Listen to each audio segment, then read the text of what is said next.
그놈의 며느리? 그 며느리가 왜 없는데요? 가족 행사 한다고 차례 지내고 제사 지낸다고 몸종처럼 부려먹는데 어느 집 딸내미가 그걸 버텨요? 나도 우리 며느리한테 그런 거 시킬 생각 전혀 없어요. 하고 싶으면 이제 형님네나 실컷 하세요. 어떻게 이 시집안에 이런 여자가 들어와? 야, 너 용철이 이리 나와봐. 너 이놈의 자식 집구석 관리를 어떻게 하는 거야? 우리 집 구석은 제가 알아서 관리하니까 걱정 마세요. 무슨 근본 없는 망나니 집안도 아니고 말이야. 제사 지내면서 부모님 추억도 하고 조상님한테 앞날 기원도 하고 그러는 거지. 평소에나 좀 생각하세요. 뭐? 이깟 거 음식 좀 하는 게 뭐가 힘들다고 이렇게 집안을 쑥대밭으로 만들어놔? 당연히 아주버님은 안 힘드시겠죠? 앉아만 계시다가 차려진 음식에 절만 몇 번 하시면 되니까요. 그리고 저한테 반말하지 마시고요. 여보, 뭐 하는 거야? 당신도 그러는 거 아니야?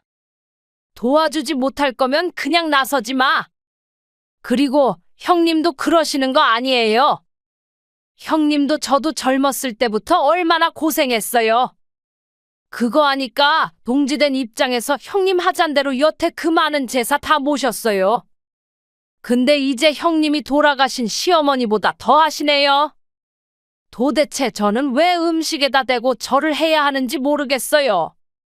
그게 의미 있다고 생각하시는 분들끼리 하세요. 오늘 이야기 속 주인공은 64세 오임자 씨입니다.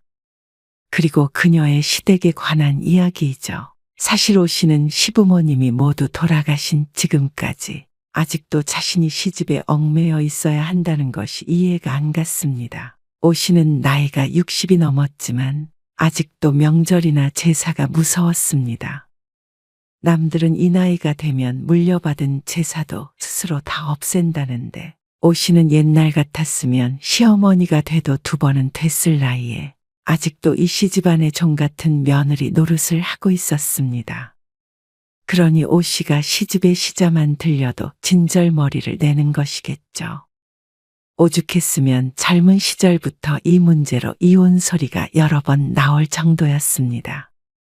지금이야 어느 정도 받아들이고 적응하고 산다지만 절대로 내 자식에게는 똑같은 삶을 살게 하고 싶지는 않았습니다. 매년 제사는 어떻게 이렇게 많고 명절엔 무슨 음식을 그렇게 많이 하는지 시어머니 돌아가시면 이런 고생도 좀 덜하겠거니 생각했는데 웬걸 시부모님이 돌아간 빈자리를 큰형님네가 채우며 오 씨를 아직도 시집살이 시키고 있었습니다.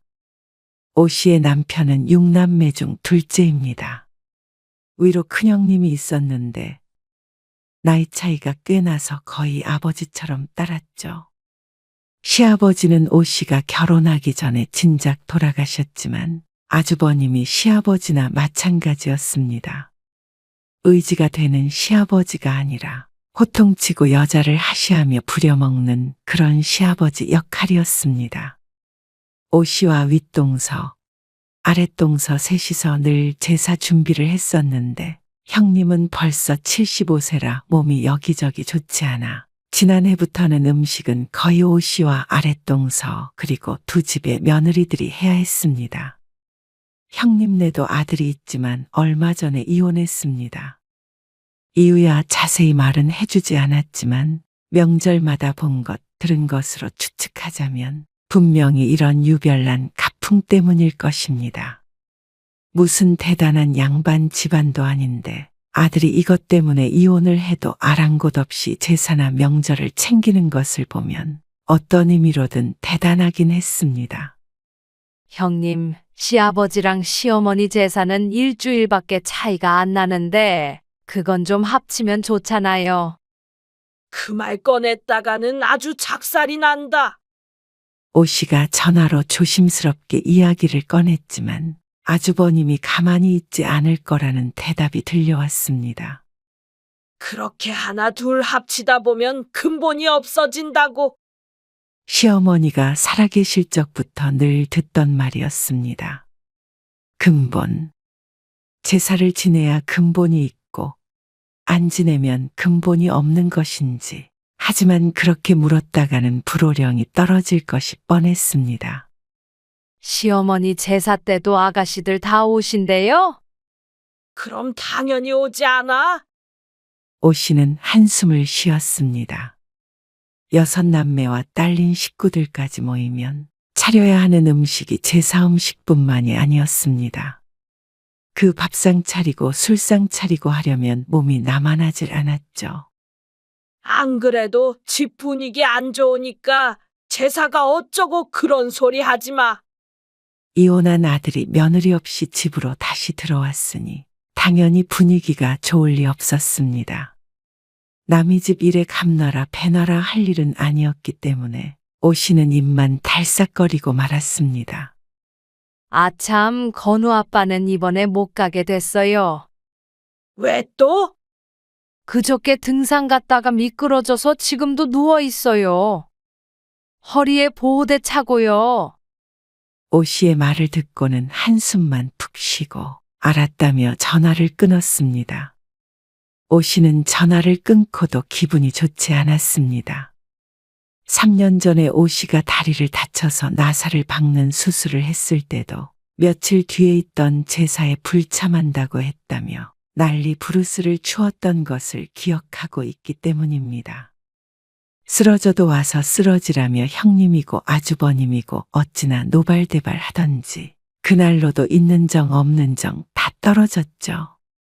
그런데 오 씨의 남편이 못 온다니까 한숨 한번 쉬고 말 뿐이었습니다. 하기야 제사에 필요한 건 노동을 해줄 여자 일꾼이었으니 시동생이 오건 안 오건 상관없는가 봅니다. 근본이 그렇게 중요하다더니 집안의 둘째 아들이 안 오는 건 근본과는 별개의 문제인지 묻고 싶었습니다. 물론 속으로만 궁시렁거리고 말았죠. 형수님한테 전화했어? 당신 못 간다고 했어. 별말 안 하네.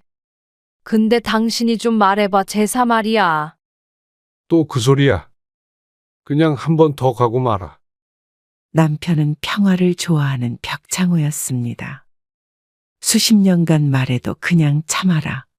조용히 넘어가자. 돌아오는 말이 그러니 더 이상은 이 문제로 싸우기도 지쳤습니다. 형님네만큼이나 남편도 괘씸했습니다. 쓰러져도 제사에 와서 쓰러지라는 말을 듣고는 아픈 오 씨를 기어코 끌고 갔던 것이 남편이었으니 말이죠. 오 씨는 고개를 절레절레 저었습니다. 이 시집살이를 끝내려면 저희 시남자와 살지 않는 방법밖에는 없을 것 같았습니다. 그리고 시어머니 제삿날 아침 일찍 큰 집으로 향했습니다. 오셨어요. 동서, 잘 지냈어? 오 씨의 작은 동서가 먼저 와서 오 씨를 맞았습니다. 아니, 왜 다들 혼자 오는 거야? 큰 동서가 혼자 온 오 씨를 보며 혀를 찼습니다. 이제 보니 작은 동서도 혼자서 온 것 같았습니다. 전화 드렸잖아요. 건우 아빠 못 온다고. 아, 며느리는 어쩌고? 회사 끝나고 올 거예요. 제사가 있으면 회사는 하루 쉬어야지. 작은 동서를 흘끔 쳐다보니 오 씨와 같은 입장인 듯 했습니다. 저 말이 빈말이 아님을 오 씨도 작은 동서도 알고 있었습니다. 큰 동서 본인의 며느리도 제사 때마다 회사를 쉬게 했으니 말이죠. 시할머니 제사에 회사 쉰다고 말하기가 어렵죠. 그러니까 오 씨를 흘겼습니다. 그 눈빛을 모르는 척하고 들어가서 손을 씻었습니다. 아주버님, 저 왔어요. 역시나 안방에 들어누워 TV를 보고 있는 아주버님. 이 꼴을 40년 가까이 보니 이제는 익숙했습니다. 오 씨를 보고는 왔냐며 고개만 까딱했습니다. 오히려 무심한 것이 고마울 정도로 불같은 성격의 아주버님을 피해 부엌으로 들어갔습니다. 이른 아침부터 제사 준비가 한창이었습니다. 형님은 몸이 안 좋다더니 식탁 의자에 앉아서 쉴 새 없이 입을 움직였습니다. 몸도 안 좋으신데 들어가서 쉬세요. 차라리 들어가 버리고 동서와 둘이서 하는 게 마음이 편할 듯 했습니다. 아, 잔말 말고 냉장고 열어서 전부칠거리나 꺼내. 그때부터 음식 지옥이 시작됐습니다. 이따가 남편의 여자 형제들까지 전부 오면 식구가 많기는 해도 음식 양만 보면 사돈의 8촌까지 와도 남을 만한 양이었습니다. 형님 음식을 꼭 이렇게 많이 할 필요가 있어요? 아, 또 무슨 소리야? 이걸 다 누가 먹는다고 매번 이렇게 많이 해요? 시아버지 제사 때도 엄청 남았잖아요. 조금씩 하면 식구들이 나눠 먹을 게 없잖아. 어차피 다 싸가는데 왜 그래? 동서만 안 싸가지. 가져가서 다 먹나요? 아, 일하기 싫으면 싫다고 해. 이런 얘기만 나오면 호통부터 치고 받습니다. 아니면 음식 가짓수라도 줄였으면 좋겠어요. 없애자고 하면 오늘 곱게 집에 못 돌아갈 것을 알기 때문에 제사 규모라도 줄이자고 해봤지만 들을 위인이 아니었습니다. 괜히 화장실 간다고 거실에 나왔던 아주버님이 듣고는 고래고래 소리를 질렀죠. 그게 무슨 근본 없는 말이야. 오씨는 찔끔하는 표정을 짓고는 입을 다물었습니다. 우리 씨 가문이 전통적으로다가 대대로 내려온 제사상이 있는 건데 아이고, 동서가 그냥 해본 말이에요. 얼른 화장실 가세요. 큰동서도 분란을 일으키고 싶지 않았는지 아주버님을 달랬습니다. 우리 어머니 제사에 정성을 다하란 말이야. 저번 주에 아버지 제사상도 아주 엉망진창 지들 멋대로 차리더니 아이고, 알았어요. 잘하고 있으니까 걱정 말아요. 큰동서도 아주버님 말이라면 벌벌 떠는 사람이라 날벼락이 떨어질까봐 두려워 보였습니다. 오씨는 괜히 더 열심히 하는 척하며 그쪽은 쳐다도 보지 않았습니다. 아주버님이 못마땅한 기침을 내뱉더니 가버렸습니다. 제발 집안 시끄럽게 하지 말어. 그렇게 저녁 시간이 되자 하나둘 퇴근하고 도착했습니다. 그중 하나가 오씨의 아들과 며느리였습니다. 왔니? 거의 다 했으니까 자잘한 일만 좀 거들어. 네, 어머니. 시키고서도 무척 미안했습니다. 그래도 형님이나 아주버님이 오씨의 며느리에게 회사 쉬고 오라고 직접 잔소리를 안 하는 게 다행이라면 다행이었습니다. 아들도 무언가 도와주고 싶었는지 얼쩡거렸지만 어른들 눈치를 보며 며느리와 눈빛을 주고받더니 거실에 나가 있었습니다. 그리고 시누이들까지 도착하니 집이 북적북적해졌습니다. 평일인데도 불구하고 참석률이 어찌나 높은지 옷이나 며느리들만 죽어났습니다. 저들끼리는 반갑다며 깔깔거리고 수다를 떨고 먹고 놀았습니다. 60살 넘은 자신도 이게 너무 불합리하다고 느껴지는데 오씨의 며느리나 동선의 며느리는 오죽할까 싶었습니다. 그나마 오씨의 며느리는 4년째 이 짓을 하고 있어서 적응이 된 듯 했지만 작은 동선애를 보면 아주 파김치가 되어 있었습니다. 젊은이들이 참 딱했습니다. 그래서 오씨는 꼭 자신에 대해서 이모진 관습을 끝내버리고 싶었습니다. 그렇게 한바탕 전쟁 같은 시간이 지나고 이제는 또다시 설거지 지옥이 시작이 됐습니다. 시누이들은 진작에 한 잔 걸치고 집으로 돌아갔고 아들 며느리들만 남았습니다. 여자들 여럿이서 달려들어서 치우지만 해도 해도 끝이 보이지 않았습니다. 아, 그거를 옆에 바구니에다가 옮겨 놓으면서 하면 되잖아. 큰동서는 여전히 식탁 의자에 앉아서 지시를 내렸는데 그다지 아파 보이지도 않아서 오씨는 합리적인 의심이 들었습니다. 제사 음식은 하기 싫고 아주버님은 무서워서 저기 앉아서 말만 하고 있는 것 아닌가 하는 의심 말이죠. 설거지는 내가 할 테니까 거기 밑에 앉아서 둘이 같이 물기 닦어. 저도 좀 할게요. 오 씨의 아들이 부엌에 들어오자 큰동서 눈이 세모꼴이 되었습니다. 부엌도 좁은데 뭐하러 들어와? 아들은 걱정이 되는지 서성거리다 또 한 소리 듣고는 부엌에서 쫓겨났습니다. 여자의 적은 여자라더니 아주버님도 아니고 어째서 형님이 그러는지 모를 일이었습니다. 하기야 시어머니도 마찬가지였죠. 참을 인을 머릿속에 새기며 설거지를 하고 있는데 뒤에 앉아있던 형님이 오 씨에게 말했습니다. 동서, 올 추석부터는 차례고 제사고 동서네 집에서 했으면 해. 들고 있던 접시를 놓칠 뻔했습니다. 오 씨가 화들짝 놀라 물을 끄고 뒤를 쳐다보았습니다. 저희 집에서요? 그래? 나도 몸이 이렇게 아프니까 잘 챙기기도 힘들고 또 동서네 집이 더 넓잖아.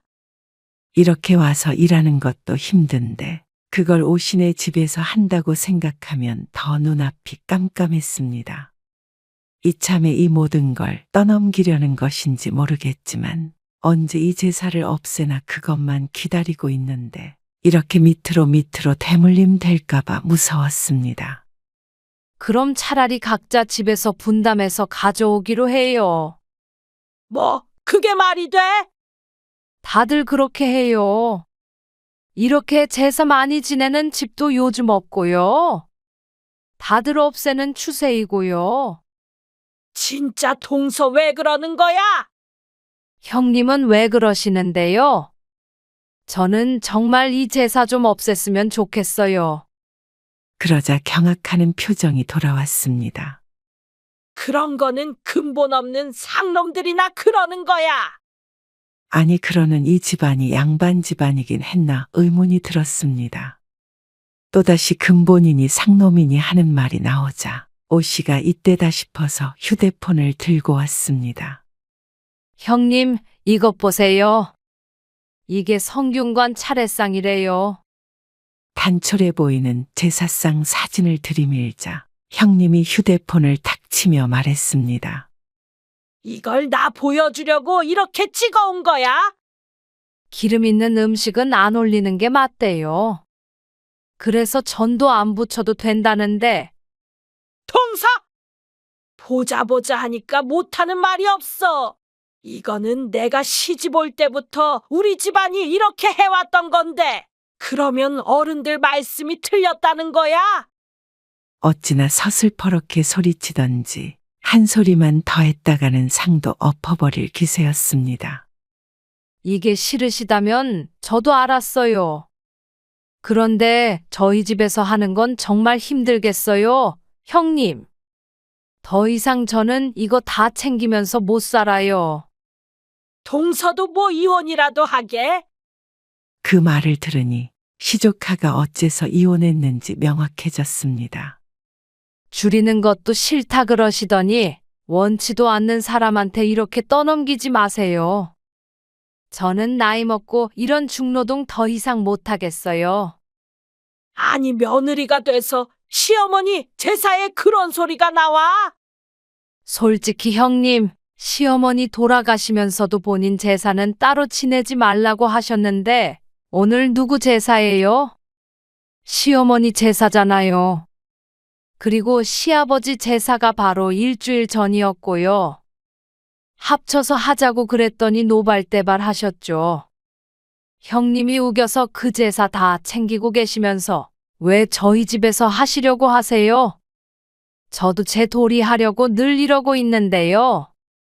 이제 좀 줄일 때도 됐잖아요. 아, 동서는 죽으면 애들한테 제사밥 안 받아 먹을 거야? 네.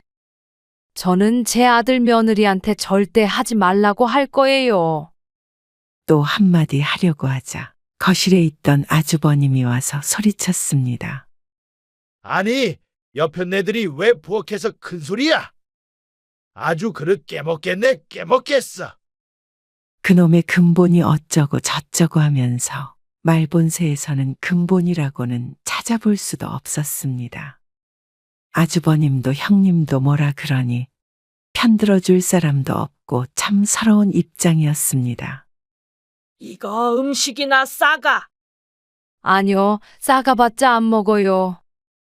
음식이 한가득 든 봉지를 내미는데 꼴도 보기 싫었습니다. 그러게 음식을 조금만 하라니까 부족하다더니 갈 사람 다 가고 오씨와 오신의 아들 며느리만 남았는데도 부엌이 아직도 음식으로 발 디딜 틈도 없었습니다. 그러자 형님이 오씨를 흘겼습니다. 그렇게 시위하지 마. 저 정말 말씀드렸어요. 저희 집에서 제사 안 지내요. 그러고는 아들 며느리를 데리고 나왔습니다. 칠흑같이 어두운 하늘을 보며 한숨을 내쉬었습니다. 이게 무얼 위한 행위인지 참 무의미해 보였습니다.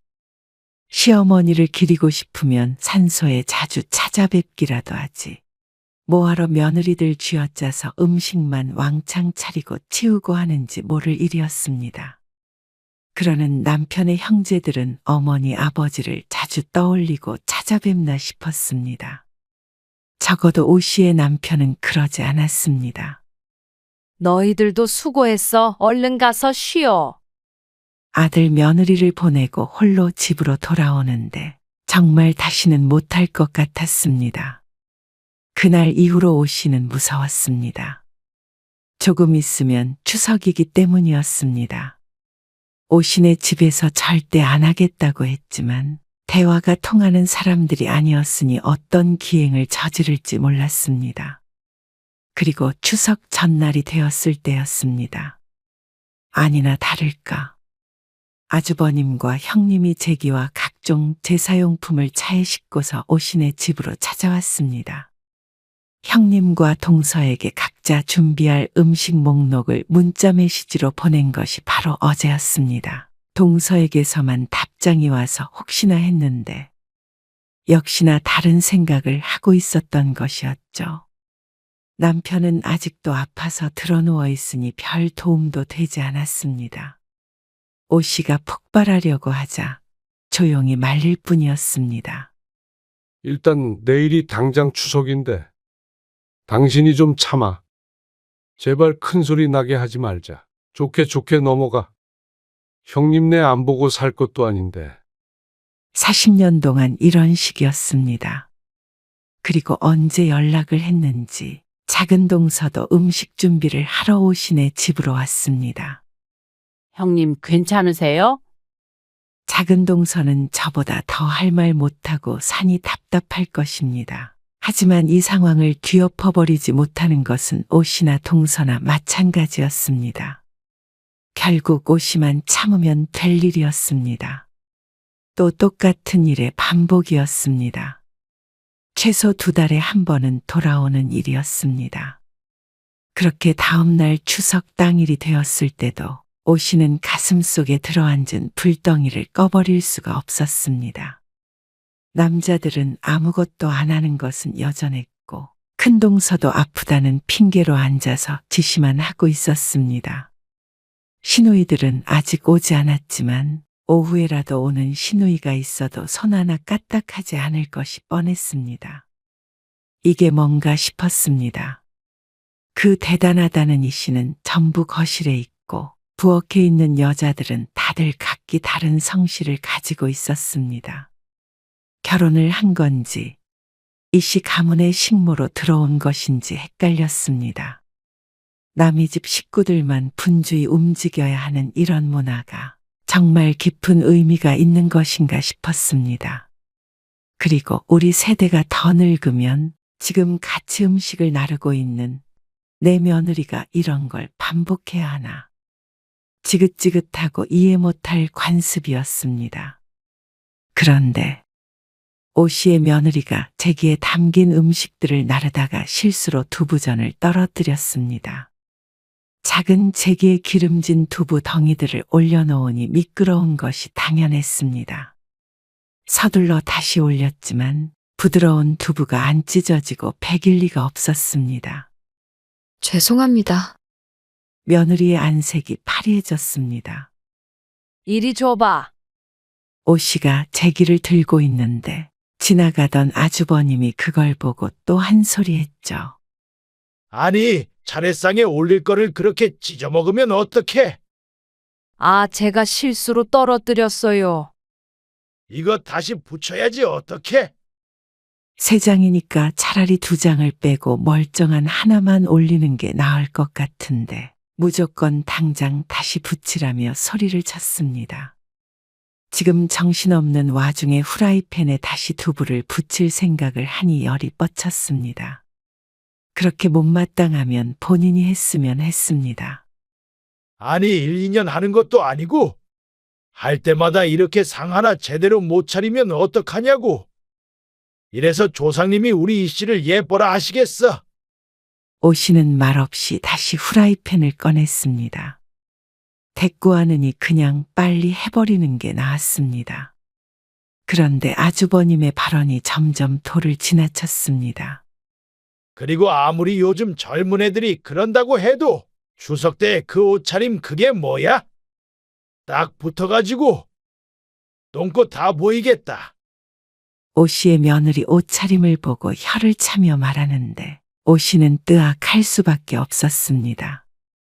아무리 할 말 못할 말 가리지 못하는 노인네라고 하더라도 뉴스에 나올 만한 말이었습니다. 아주버님, 말씀이 지나치세요. 며느리는 거의 울 것 같았고 멀리서 듣고 있던 아들도 얼굴이 일그러졌습니다. 에이, 그렇게 며느리를 싸고 노니까 시집 온 지 몇 년 됐는데도 음식 하나 제대로 못하고 말이야. 아주버님, 그만하세요. 그만하세요. 참 윗사람에 대한 예의도 없나? 예의요? 아, 예의 좋아하시죠? 그럼 저한테 반말하지 마세요. 그러자 무척 당황스러운 표정을 지으며 헛기침을 했습니다. 오 씨가 시집오고 근 40년간 은근슬쩍 반말을 해댔으니 이제 와서 지적받을 줄은 몰랐던 표정이었습니다. 여자가 부엌에서 큰 소리나 내고 말이야. 또 여자가 어쩌고 저쩌고 하길래 오 씨는 들고 있던 후라이팬을 식탁 위에 탁 하고 올려놓았습니다. 그리고는 입고 있던 앞치마도 벗어던져 버렸죠. 형님도 그 모습을 보고는 말문이 막힌 듯 입을 벌리고 손가락질만 하고 있었습니다. 그렇게 다 마음에 안 드시면 아주버님이 직접 하시면 되겠네요. 동서, 형님도 그러시는 거 아니에요. 같은 며느리 입장에서 어째 형님이 저희 모두를 시집살이를 시키세요? 그리고 제가 저희 집에서 안 하겠다고 분명 말씀드렸잖아요. 그럼 내가 아픈데 어떡해? 그러니까 진작에 제사 좀 줄이자고 말씀드렸잖아요. 그런데 싫다고 하신 건 형님이잖아요. 그러자 형님은 화난 표정으로 말했습니다. 아, 동서네 집에서 하기 싫으면 건우네 집에서 해. 갑자기 오 씨의 아들 이름을 들먹이는 것에 너무 어이가 없었습니다. 아니, 무슨 말씀이세요? 왜 우리 아들한테 줘요? 형님도 아들 있으시잖아요. 뭐? 누구 놀려? 난 며느리도 없는데 어떻게 우리 아들이 그걸 챙겨? 그놈의 며느리? 그 며느리가 왜 없는데요? 그놈의 가족 행사한다고 차례 지내고 제사 지낸다고 몸종처럼 부려먹는데 어느 집 딸내미가 그걸 버텨요? 나도 우리 며느리한테 그런 거 시킬 생각 전혀 없어요. 하고 싶으면 이제 형님네나 실컷 하세요. 아니, 어떻게 이 씨 집안에 이런 여자가 들어와? 야, 너 용철이 이리 나와봐. 너 이놈의 자식 집구석 관리를 어떻게 하는 거야? 안방에 누워있던 남편이 호출당했지만 남편이 나와보기도 전에 오 씨가 대꾸했습니다. 우리 집 구석은 제가 알아서 관리하니까 걱정 마세요. 무슨 근본 없는 집안도 아니고 말이야. 제사 지내면서 부모님 추억도 하고 조상님한테 이 시집안 잘 되라고 부탁도 하고 그러는 거지. 평소에나 좀 생각하세요. 뭐? 이깟 거 음식 좀 하는 게 뭐가 힘들다고 이렇게 집안을 쑥대밭으로 만들어놔? 형님, 왜 그러세요? 오 씨의 남편이 불편한 허리를 짚고 절뚝거리며 나왔습니다. 당연히 아주버님은 안 힘드시겠죠? 앉아만 계시다가 차려진 음식에 절만 몇 번 하시면 되니까요. 여보, 뭐 하는 거야? 당신도 그러는 거 아니야. 도와주지 못할 거면 그냥 나서지 마. 그리고 형님도 그러시는 거 아니에요. 형님도 저도 젊었을 때부터 얼마나 고생했어요. 그거 아니까 동지된 입장에서 형님 하잔대로 여태 그 많은 제사 다 모셨어요. 근데 이제 형님이 돌아가신 시어머니보다 더 하시네요. 도대체 저는 왜 음식에다 대고 절을 해야 하는지 모르겠어요. 이젠 그게 의미 있다고 생각하시는 분들끼리 하세요. 동서가 아직 젊어서 이런 전통을 이해를 못하는가 본데? 그 말에 오 씨가 콧웃음 지으며 말했습니다. 제가 이제 60대 중반이에요. 젊어서 모르는 거란 말은 너무 웃긴 말이고요. 전 어쨌거나 더는 못하겠고, 제 자식한테도 절대 안 물려주고 싶으니까 다 돌아가 주세요. 저도 제사고 명절이고 다시는 안 가요. 뭐? 지금 나가라고? 이제 차례 지내야 하는데? 그래요? 그러면 제가 나갈 테니까 저 돌아올 때까진 다 치워주세요. 당신, 나 이거 다 없어질 때까지 안 들어올 테니까 알아서 해. 당신이 치우던지, 아니면 제기 끌어안고 살던지. 아, 여보, 얘들아, 너희도 짐 싸서 나가. 오 씨가 아들 며느리를 향해 말했습니다. 그러자 아들도 환한 얼굴로 다시 짐을 싸서 며느리를 챙겼습니다. 여보, 꼭 이래야 해? 끝까지 답답한 소리만 하는 남편을 향해 말했습니다. 내가 당신네 집 종이야. 언제까지 이렇게 일 시키고 부려먹을 거야? 당신 정말 나 늙어 죽을 때까지 이렇게 살게 할 거야? 황혼 이혼하고 싶지 않으면 당신도 똑바로 해. 그러자 다들 뒤로 넘어가기 직전이 됐습니다. 돌아왔는데도 내 눈앞에 제기가 보이면 이혼하겠다는 뜻으로 알게. 그리고는 오 씨는 지갑과 휴대폰을 챙겨서 아들네와 함께 집 밖으로 나와버렸습니다. 처음으로 이렇게 큰 소리를 냈더니 가슴이 방망이질했습니다. 엄마, 괜찮으시겠어요? 안 괜찮을 건 또 뭐야? 다 늙어서 시집 식구 뭐가 무섭다고. 진작에 이럴걸. 내가 처신을 잘 못해서 괜히 너희만 고생시켰다. 아니에요. 내 잘못이지 뭐. 이제 어떤 행사도 참여하지 마. 너희한테 따로 연락이 가도 다 무시하고. 그리고 너희랑 나는 앞으로 큰일 있을 때나 보자.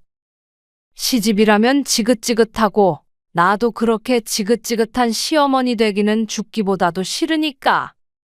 오 씨 휴대폰이 징그럽게도 울려댔습니다. 다양한 사람들에게서 돌아가면서 왔죠. 오후가 되니 시누이들에게도 연락이 왔는데 나중에는 꺼버렸습니다. 그리고는 친구도 잠시 만났다가 바깥 산책도 했다가 늦은 밤이 되어서야 다시 휴대폰을 켰습니다. 부재중 전화가 36통이나 와 있었는데 그 중에서 남편의 전화번호를 눌렀습니다. 여보, 어떻게 했어? 다들 갔어. 다 치웠어? 다 치우고 다 가져갔어. 제기들도. 당신은 어떻게 할 건데? 아, 어떻게 하긴 뭘 어떻게 해? 얼른 와. 나 이제 아주버님 있는 쪽으로는 머리도 안 두르고 잘 거야. 알았어? 아, 알아서 하고. 빨리 들어와. 혹시 몰라 저장돼 있던 시집 식구들 전화번호는 전부 차단해 버렸습니다. 받지 않아도 전화가 울리는 것만으로도 스트레스였습니다. 40년 동안 시달리며 산 것도 억울한데 남은 인생까지 그렇게 살고 싶지는 않았습니다. 남편도 제 손으로 차린 적 없는 제사상을 뭐 한다고 남인 자신이 40년 동안 차려왔는지 몰랐습니다. 진작에 이렇게 했어야 했는데 뭐가 그렇게 두려웠는지. 남편도 앞으로 어떨지는 모르겠지만 이제 더 이상 참고 사는 것 그만할 생각이었습니다. 그동안 참은 걸로도 충분히 차고 넘쳤으니 말이죠. 오 씨는 다시 집으로 돌아갔습니다. 남편이 그제서야 눈치를 보며 사과를 했습니다. 하지만 지금은 하호 웃으며 대화 나눌 기분은 아니었죠. 아무도 없는 텅 빈 집을 보니 이제서야 가슴이 후련해졌습니다. 오 씨는 이제 다시는 남을 위해 종노릇을 자처하지 않기로 다짐했습니다. 그래서 그 뒤로도 시집 식구들의 연락은 전혀 받지 않았죠. 그래도 아무 일도 벌어지지 않았습니다.